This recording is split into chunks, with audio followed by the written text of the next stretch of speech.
Before we begin, don't forget to like and subscribe.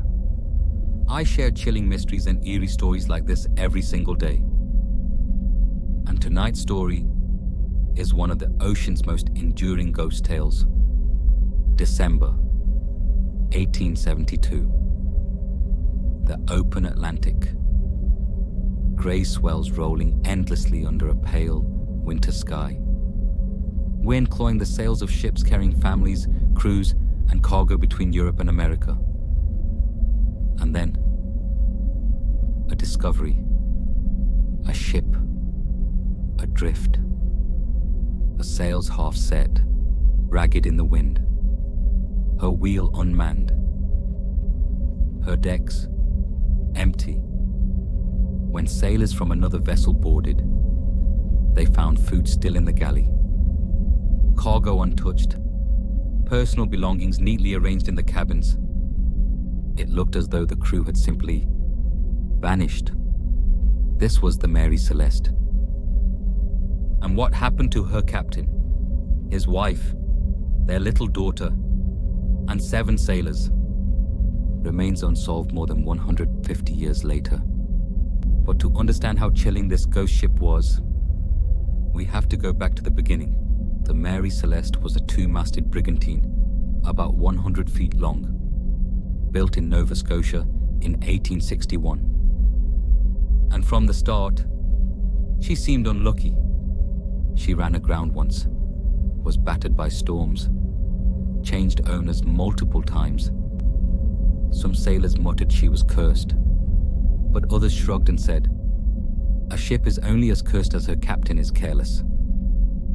By 1872, she had a new master, Captain Benjamin Briggs, a respected devout man of 37, tall, serious, trusted by ship owners and crew alike. Unlike many captains, Briggs did not sail alone. He brought his wife, Sarah, and their 2-year-old daughter, Sophia. A family at sea was rare, but Briggs wanted them close. The rest of the crew numbered 7, hand-picked for loyalty and skill. No drifters, no drunkards, no known troublemakers. The cargo was volatile. 1,701 barrels of industrial alcohol, bound for Genoa, Italy. Dangerous, but profitable. Stored below deck, barrels swelling in the cold, waiting to be delivered. On November 7th, 1872, the Mary Celeste left New York. A week later, another ship, the Dei Gratia, followed a similar route. Her captain, David Morehouse, was an acquaintance of Briggs. 2 ships, 2 captains, both unaware their paths would cross in history. For weeks, the Mary Celeste cut eastward, through cold winds, through rain. The logbook recorded steady progress. Nothing unusual. The Atlantic was harsh, but the ship was strong. Then, November 25th, the last entry in the log. Position near the Azores Islands. Weather, rough seas, but nothing alarming. The handwriting, steady. And then, silence. December 4th, 1872. The Dei Gratia was 400 miles east of the Azores when her crew spotted a vessel wandering aimlessly on the horizon. The sails hung loose. The ship yawed strangely, veering without command. No signals came. No figures moved on deck. Captain Morehouse lifted his glass and froze. He recognized her. It was the Mary Celeste. He ordered a boarding party. First Officer Oliver DeVoe and Seaman John Wright climbed into a small boat, rowed across Grey Chop, and pulled themselves up the abandoned vessel's side. The deck was silent. Ropes slapped idly. The wheel turned on its own with the wind. Sails damaged, some torn, but serviceable. Rigging frayed, but intact. 3.5 feet of water pooled in the bilge.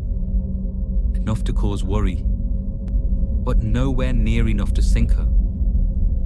The lifeboat was gone. Ropes dangled from where it had been lowered. Below deck, the cabins were orderly. Sarah Briggs's sewing machine still sat in place. Jewelry in its box. Clothes neatly folded. Children's toys, waiting where little Sophia had left them. In the galley, food, water, provisions for 6 months. The captain's log stopped on November 25th. 9 days earlier. Nothing unusual written. No storm, no fear. Just the quiet routine of a voyage at sea. The only thing missing was the people.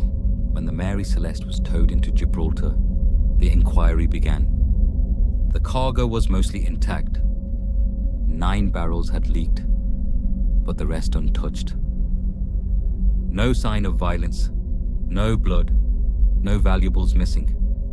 So what happened? Some said mutiny, but the crew had no reason and left behind both cargo and wealth. Some said pirates, but again, nothing was taken. Some said storm, but the sails told a different story. There was damage, but not destruction. A shipwrecked crew does not leave behind food and water for 6 months. Then came the theory of alcohol fumes. 9 barrels empty. Industrial alcohol swells, leaks gas. Invisible. Frightening. Perhaps Briggs feared explosion. Perhaps he ordered everyone into the lifeboat, tied to the ship with a rope, waiting for the danger to pass.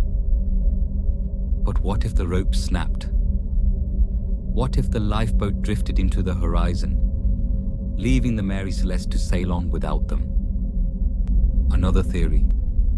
Faulty instruments. If Briggs misread the depth, if he believed the ship was sinking, he might abandon too soon.